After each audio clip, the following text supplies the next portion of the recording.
Pozdrav svima, dobrodošli na kanal Lex on Foodpacks i danas ćemo pokazati baš ono što imamo u nazivu kanala, znači pokazat ćemo kako zamijeniti Foodpacks, odnosno fuzastere, takozvane nogostupe. Dakle, ovaj dio, konkretno u ovom slučaju na našoj Yamahi TDM 900. Za početak ćemo naravno pripremiti nove fuzastere u kompletu sa oprugama, osovinama i osiguračima za montažu. I od alata, koliko ja znam, treba će nam samo jedna klješta i jedan imbus 4 mm. To je to. Počet ćemo na lijevoj strani, odnosno sa zamjenom lijevog fuzastera prvo.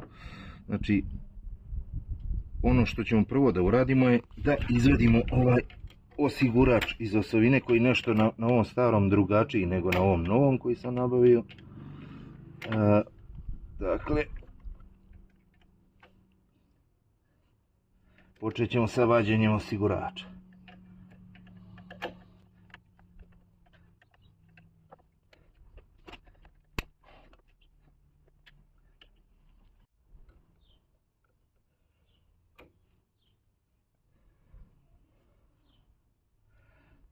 Nakon što smo izvadili osigurač, potisnut ćemo osovinu van.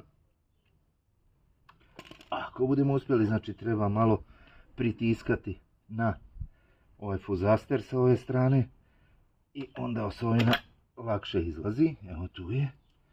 I na kraju, s obzirom da je opruga u pitanju, oprezno ćemo da skinemo sve.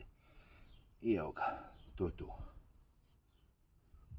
To je taj stari dotrajali fuzaster. Prije montiranja novog fuzastera ćemo još malo da očistimo. Ja ću koristiti brake cleaner da očistimo ovo.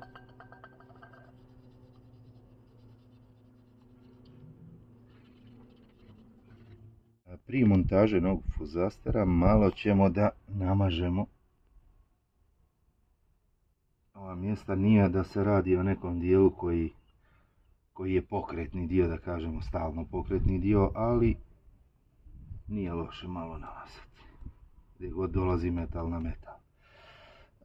Također i ovu osovinu malo, znači ništa previše, ali namazati svakako.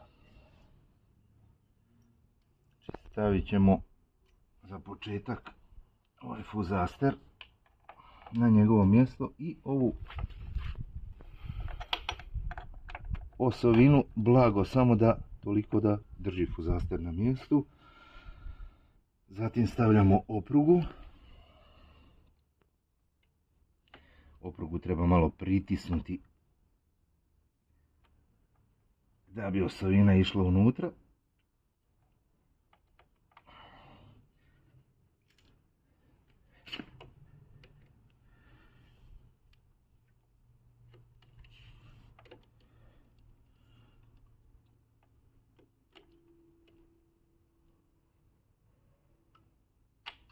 Evo ga.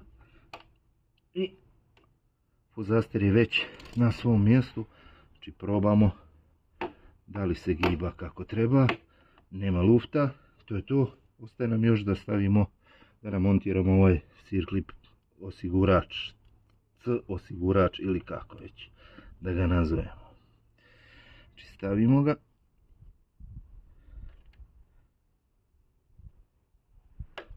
I evo ga. Fuzaster je namontiran i na svom mjestu. Obrisat ćemo višak masti. I to je to. Prelazimo na desnu stranu, na desni fuzaster koji je specifičan, jer za razliku od lijevog, na desnoj strani moramo da skinemo ovu polugu zadnje kočnice da bi imali dostup do osigurača i fuzastera.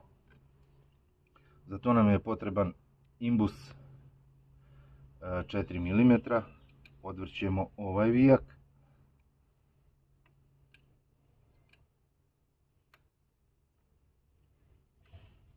Važno je da ovaj vijak odvrnete do kraja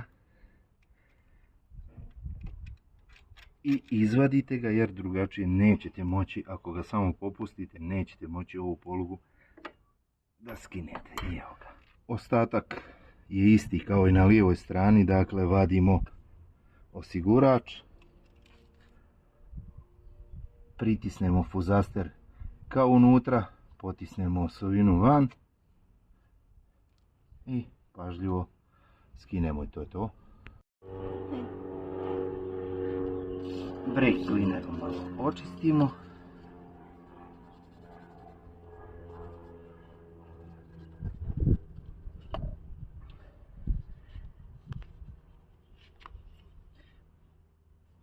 Malo podmažemo.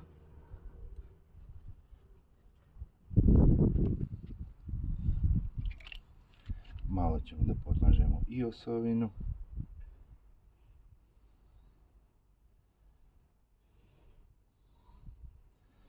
Tako.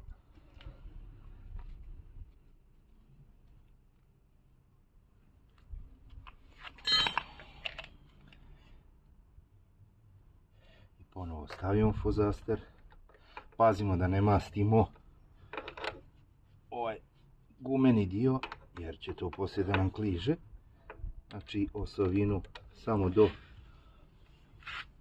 fuzastera da ga drži na mjestu. Opruga se dakle okreće ovaj ravni dio tamo prema motoru, ovaj do fuzastera.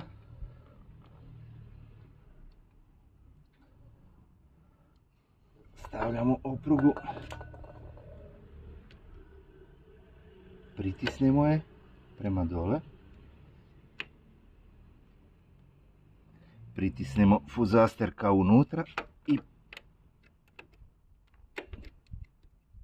zatim potisnemo osovinu na mjesto. Obrišemo višak masti, stavimo osigurač na mjesto.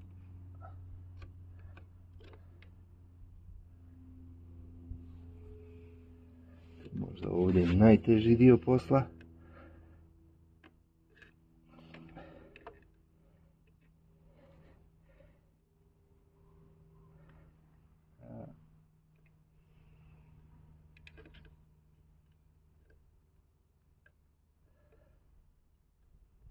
Evo ga.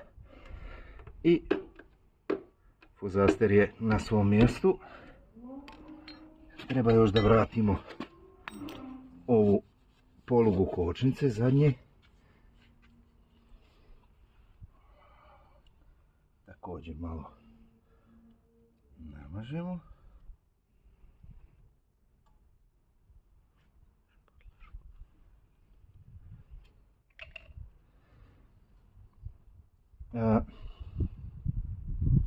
Da bi je vratili na pravo mjesto, tu imamo referentnu tačku i referentnu tačku imamo također na osovini ovdje. Dakle, treba da se poklapa tačka na tačku.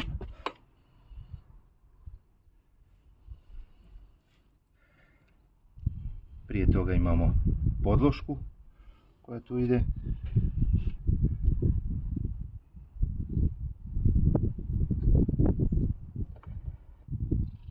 Nakon što smo namjestili polugu tako da se ove tačke poklapaju, vraćamo vijak na njegovo mjesto i zatežemo ga.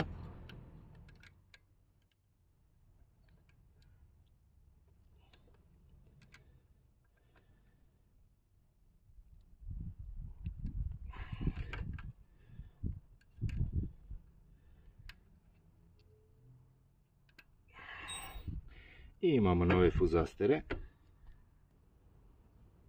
I to je bilo to, ljudi, nije komplikovano, vidjeli ste, ne traje dugo, svega par minuta. Šta još da vam kažem? Nadam se da će vam ovo biti korisno nekom od vas. Zapratite naš kanal, lajkujte, šerujte. Šta još? Vozite sigurno, nosite zaštitnu opremu. Vozite se i volite se, ljudi. Ćao.